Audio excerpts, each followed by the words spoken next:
Hello there, welcome to episode 4 of my tutorial series for Cataclysm Dark Days Ahead. And in today's episode, we're going to get ourselves into a city for the first time. So in the last couple of episodes, we have set up our little base camp here at the farmhouse, and everything is really working out fine so far. The only thing that I really don't feel well with is the amount of food at our disposal, because currently, well, we can nibble on some cheese to fight down the worst of the hunger, but all in all, our dude is really not in a good position when it comes down to provisions.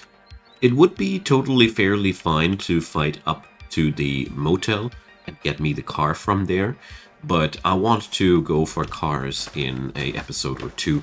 So for today, I just want to get on over to the city. So when you want to go for the city, two things are important. First off, make sure... Oh my god, a Zomborg, okay. So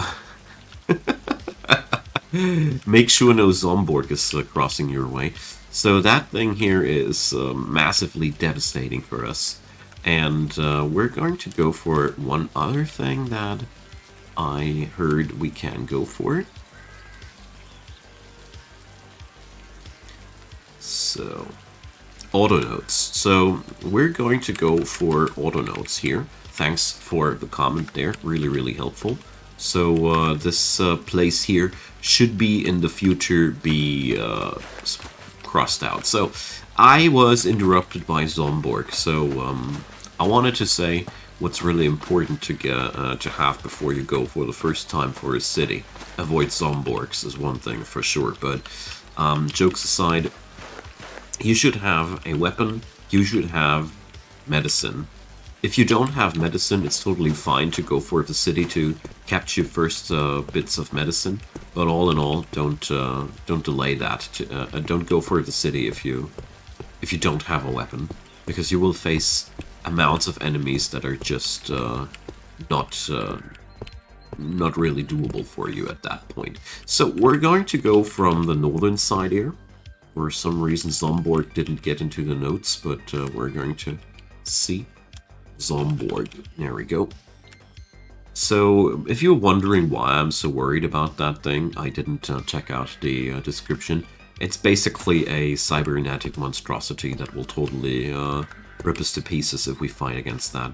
So, step 2, we're going to drop all sorts of bulky items here. My dude is currently a little bit cold, that's because we were out in the rain. But we will get into motion very soon. So, there we go. I hope that cold issue is not too much of a problem. As it is here, we are currently lacking a jacket. That's why my character is freezing, by the way. So my goal here is to clear these 3 houses for provisions. And while we're getting closer, I press capital V again to see all the listed enemies here. So that's just a beatable amount of enemies. I'm now getting close enough, just close enough, until I see the first red exclamation mark on one of them dudes. Ever so slowly, always waiting a few turns in between, and prancing up and down, and here, the first tough zombie bit. So here, we're going to use the car. So let's check that out. That car actually has no more controls, we can't use it. I'm going to show you in the upcoming video how to quickly discern if a car is worth checking it out or not. But for now, just believe me that this car is not going to be missed. So, car wrecks are totally amazing when it comes down to fighting larger amounts of zombies, because every piece of the car wreck has a very high movement speed penalty, so we're going to use that now as sort of a zombie luring trick here. As you see there, you can easily bait them into that. And what's coolest part about it is they do, over the course of the time, smash the car for you to pieces, so you don't need to worry about that too much. So my character currently is freezing, that's because I'm wet. I hope that I can enter that that house soon. My speed is very low. I'm even taking a little bit of damage, I think. Even you could avert that by just going home and wrapping yourself into a blanket. We're okay though. So once I can enter the house, I will be okay, at least. So the next enemy here is a feral human. Feral humans are zombies that haven't died yet. So they are infected with a zombie disease, but they aren't dead yet. So I try to stand in between the... I try to put the street light in between the enemy and me as much as possible, because feral humans have a tendency to throw rocks at you, and the street lights block these. So let's get ourselves in there. I'm using the mechanical winch here to get inside of that building here, ASAP, you know. Usually I'd be just clearing out the street before going into the house, but since my character is constantly freezing here currently, we're going to go for something better here. Okay, we're just going to do one thing. Let's see how my bandages are. No bandages here. Okay. We're now looking for a warm room. I'm going upstairs. Probably I'll find something there. Ah, perfect. So, making sure that all the windows and all are closed. And now we can just bandage up and wait for a moment until the cold has gone. I would be also quite happy with a blanket. Let's see, maybe we can find one. Another one of those rooms. I hear noises. That means one of these rooms has a zombie in it. So we're now going to wear that blanket. That's one trick you can go for if your character is cold. And now we're just going to wait. Let's say we're going to wait for 30 minutes. You see, my temperature is now comfortable. And I'm going to drop the blanket now as soon as I find it again. Here we go. So, I didn't want to stay cold because my speed was severely hampered by that. And being low on speed in this game is something you want to avoid under all circumstances. So let's examine that vehicle. This one's looking actually good.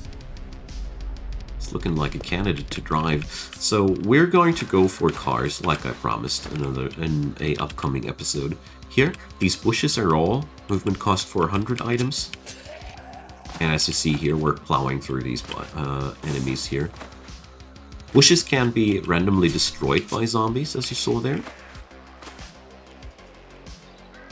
So they're not forever usable, but yeah. You see that this whole situation here is actually quite controllable. Let's do something else here. Now, I'm aggroing a couple of extra enemies. If it goes that good, as you saw there, you can totally do that. The problem that I have here is that enemies are now coming in from two different directions. I got the dog from here, I got the zombies from here. This is bad. This means we should move. Don't let yourself get pincered down like that, because that's when you are really in trouble. Zombie dogs are usually even faster than you. We picked the fleet-footed trait on the character for a good reason. That makes it so much easier to kite away from enemies like these. And if you don't have the trait, well, it is a lot harder. So in a situation like that, the most important thing, I know I keep repeating myself, is don't get surrounded. So all my movement is focused around two things. Getting the zombies into the car, and not getting surrounded by any of these before I'm ready to fight with them. And whenever I have the feeling that somebody is getting too close to me, I immediately start kiting into a direction where I'm not surrounded anymore. So we're going to go for that, and as you see there, this way, clearing out cities isn't that super hard at all. You can totally do it. Just need a one good weapon, and that's that. Another rain. So here I'm using the scooter. Scooters are also movement impairing items that you can totally use to get the enemies down with that. This, by the way, is a brainless zombie. they can't see you. They only navigate by hearing you. So they are always a good shooting practice, or you just carefully step close to them and wait for a turn. Never ever enter the grid right next to them. Let them always come close to you, because these guys have that nasty trick to grab you if you enter the square right next to them. This here is a SWAT zombie. These are really a lot more dangerous. As you saw there, it took me a lot of more blows to get that guy down, but he dropped a Glock. So here I want to have that thing right away, so I'm pressing small W, and I'm going to wield that pistol right away.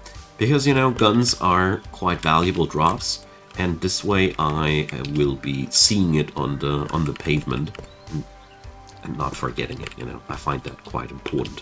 So let's clear out the rest of the block here, and then let's see. Well, one house is not enough. Well, okay. So as you see there, Scooter is a brilliant spot to fight your enemy at. I love that.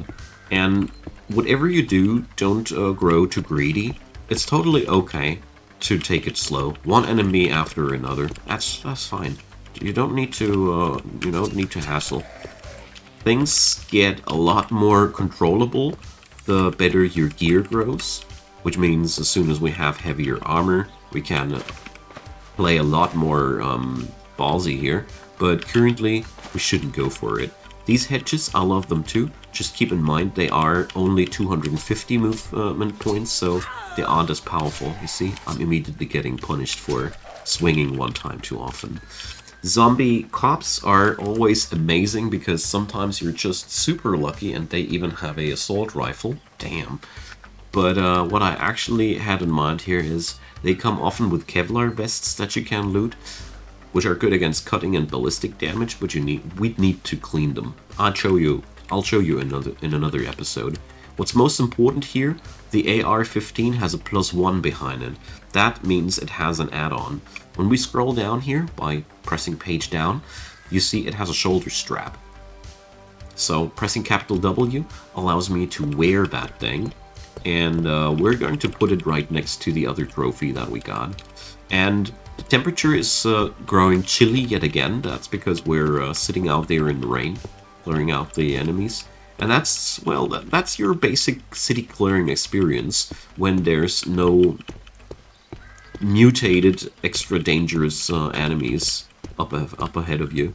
You just gotta be always careful about not aggroing more enemies at once than you can possibly handle. If that ever might be happening, you can press here, movement mode menu with that thing here, and then you can select between walking, running, crouching, and being prone. This is your stamina meter where I'm hovering at. When you're running, you're actively depleting stamina, but you will be moving a lot faster than the zombies. You can use that to get a distance between them, but keep in mind, when you activate running, it's super important that you turn off running at some point again, because otherwise you're totally negating the whole thing. So I chose a fleet-footed character here because he's basically always running, sort of, and you can amplify that effect even by activating running. So with that trait, you play in one character which is actually even able to outrun fast enemies, and that's a very, very unique trait. So here, I'm just prancing in front of that guy. Here, he's now close to me. That's how you get these dudes done without frying yourself. And here is another super heavy-duty crossroads. So as you see here, cities are teeming with zombies. They're really, really full with enemies. And if you don't rock the mod that I got here, which gives you experience points for killing enemies, I gotta point out here, the only thing that you get is loot and combat experience. You will only improve your combat skills. And to make matters even worse, your combat skills won't rise at some point anymore when the enemies go to trivial. In terms of learning, focus is the trait that determines the speed of learning. The lower the focus, the less XP you gain out of your actions. It's basically you growing tired of what you're doing, and yeah, firefighter zombies are tough. It's basically you growing tired of what you're doing, and therefore your character will need a break after a while. Speaking about a break, we're pretty much done with that part of the street for today. My torso HP are getting closer to the 50% mark. That's usually the point where I'm dropping the ball and putting my efforts to a stop. So we're going to go back there and grab ourselves our duffel bag and our day pack. Capital W to put them back on. And let's see, that has a faulty engine, won't drive. That's actually looking good, but the controls are smashed. That car has also destroyed controls, so... Generally, a car needs to have wheels, controls, and a seat. You're basically already able to drive it. Okay, so we got our stuff together, and we are not able to enter via the main door, but that ain't much of a big deal. We're able to go from the inside here. There we go. So we got in that house here now a whole lot of loot. It's quite hard to get all these things together, so I'm going to show you guys a nice trick that you can use for looting these places. We're going back into the zones menu, capital Y, and now I'm adding a zone for food. I'm adding a zone for drugs. I'm adding a zone for spare parts. And I'm adding a zone for tools. There are more useful categories. Tools is good, manuals is good, that's books that we want to read. Then we want to have, let me check. It's quite a list, you know. We want to have weapons, of course. Sometimes you find these too in houses. And chemicals are also very useful. Containers. Containers are super useful. Some currency if you want to. You can also filter drinks from food if you want to. Here I don't want to. And last but not least, we're going to go for the category Other. So now we have a lot of different small loot spots here. And the last thing we do is we add an unsorted zone here. And that zone will go from here to there. There we go. Boom. Now press escape. Press capital O. Sort out my loot. So, well, as you see there, my character is now going through the house, packing up everything. And now we get that message. You sorted out every item possible. So, when we go outside now, we have here one pile with items like that. We have here one pile with all the food stuff in there. One pile with all the, you know. It's just a very simple way of clearing out entire houses. And we're now going to go over for the other house. Hopefully. Let's smash one of these windows here. And I'm going to drop my containers. When in doubt, be around areas without your containers on you.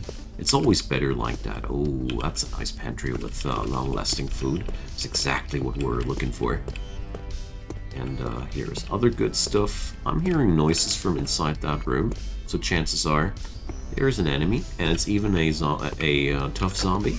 So we're escorting Mr. Tough Zombie outside of the building. So you can always utilize chairs and the like if you're not getting insta-grabbed. He's quite the Chad. So yeah, here we go. That's the way I wanted to introduce. So you can use furniture for a combat style that is a little bit more risky, but you know, actually it would have been better to draw the guy outside there. Ah, well, you get the idea. We're just clearing out the house, and as you see here, my HP are depleting while I'm talking. So here a zombie went through the window. It's also worth mentioning if they go through shattered windows like that, they take damage for that. It's pretty brilliant. They're dumb. Utilize that. So Let's see, one more tough zombie in the vicinity, but I think we got that house cleared out. So far, so good. So the only thing that I want to do here is I want to activate my flashlight, press capital X, and get a peek downstairs. So I'm seeing roach dirt. That is not a piece of good news. That means there's cockroaches inside there. So cockroaches in this game, you see, the size of a small frickin' dog. That's the problem with cockroaches. Also, cockroaches are attracted by blood. So when your character is heavily bleeding, try to steer clear of these houses. They are truly, truly cursed. So we're going to remove the unsorted zone and do a new unsorted zone, and you might have already guessed.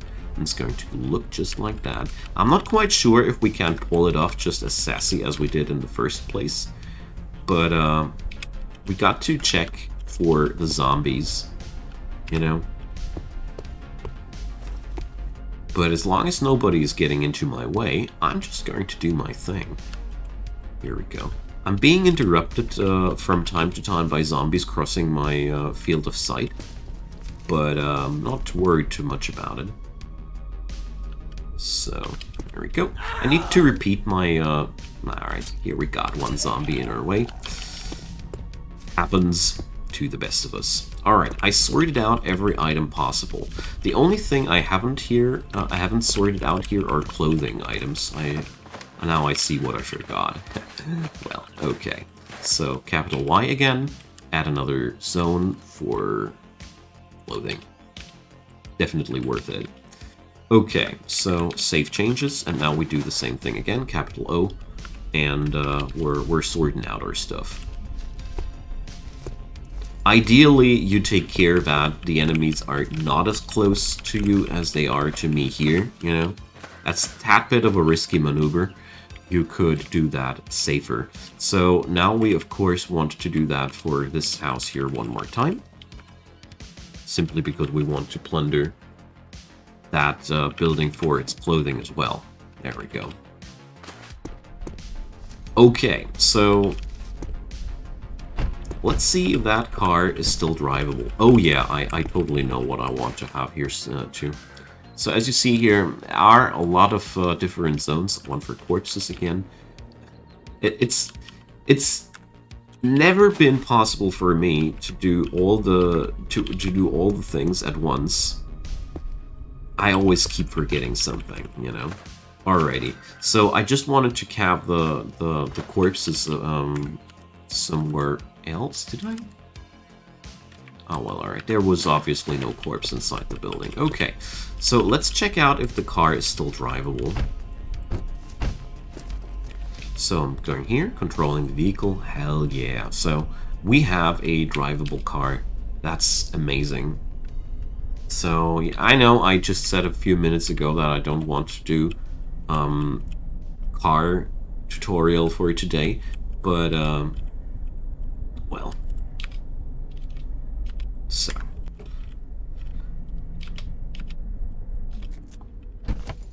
Here we go. The thing is, we could utilize that car to carry all the stuff back to our base, but I'm not going to go further than that, because I don't want to skip all those things. This car has everything we require, and it's going to be our starter car. But for today, we're going to pretend as if we don't have it, okay? Just because of reasons for the sake of the tutorial. So, the first thing that I'm doing here is I'm pressing capital T when I'm at my food stockpile, and we're grabbing everything from the food stockpile, which we can. Obviously, we cannot pick up everything because we're overloaded by now, but we're going to pack up our things and carry them back to the Batcave. So here we have the pathing issue. The game wants to path me past the Zomborg. Lost bug out back. All right, interesting. So AutoNote is a real blessing. I had no clue that this thing exists. I appreciate you guys helping me out to make the series even better. So we're taking the small detour here. So my character is being a little bit overburdened. He hates it, but well, like I said, we're not going to keep it like that for a long period of time. we're going to let the car do the hauling soon. But now we're back at our watering hole, and the first thing we do is we dump off all that food stuff. You know, I have now much more food stuff available than the last time, and this is frankly said super important because you know the stockpiles of your character at the beginning of the game are pretty much, well, super useful for you to get yourself started with all those things. And the first couple of houses that you're plundering are going to be... No, black rats. I'm okay with you. I'm gonna kill these things off so they don't mess up with my auto-traveling anymore. So... yeah, cottage cheese containers are behaving odd these days. We're picking up all the manuals that we can get. I am now cherry picking a little bit more. So I want to have the ammonia solution and bleach thingies because they're useful. So let's see. We're going to pick up all the drugs. There's 2 first aid kit boxes in here. That's really, really good. And we got ourselves another backpack. So you see here we have a huge amount of stuff, and I'm just going to stuff as much of that stuff into my pockets, you know, so we can carry it back home and call it a day. So the purpose of all this currently is that we want to get ourselves as big stockpiles as possible for our crafting, because you know the more stuff you got for crafting, the easier it is to just train up your skills and don't go scavenging for things that you require later, you know. So we're tossing all these items here on the ground, and don't worry about sorting items or anything. We're going to sort out items here at our base directly, you know. So that's the beautiful part about it. So we're going to go here now for a loot zone just for clothing, and we're going to mimic just what we did there: chemicals, drugs. And now I'm basically just doing the same thing I did there in the city, just not as excessive. So we're going to go for spare parts as well, because this is also a category that comes up quite often, and tools. So at my home base, I really have the... I really often have it like... I'm adding zones as I see them, as I need them, you know? So now I'm dragging a unsorted zone on top of that. And now we sort out these items. And now we have a bit of more of a category thing here going on. Removing that thing. And now the home zone is a lot more organized, isn't it? So one last trip to the city. Because I want those first aid kits quite badly. And that's the way how you can raid basically every city. I strongly recommend you to have, in the long run, guns on yourself, but we already went into that direction. Zombie dog, where is the zombie dog? All right, there we go. So I leave today's episode at this point because I actually want to continue next episode with the whole car thing. So we're going to drive with that car back home at the beginning of the next episode. And I'm also going to use all these different stockpiles that we created in a creative way. So thanks for watching, everybody. I hope you find that helpful. With this knowledge, you can pretty much clear out all the cities that are in your vicinity. Just keep in mind that the deeper you go, the more dangerous the enemies will grow, and therefore, well, gotta be careful with what you not bite off more than you can chew. That's one thing about cities. But whatever you aggro, you can always run away. Golden rule of all roguelikes: you don't have to kill everybody. If you're feeling like you can't do it, run away and live again for tomorrow. That being said, comments go down below. A thumbs up would be wildly appreciated, and consider subscribing if you haven't done so already. It is one hell of a way of supporting this channel, and I deeply, deeply appreciate. Have a wonderful day, and see you soon.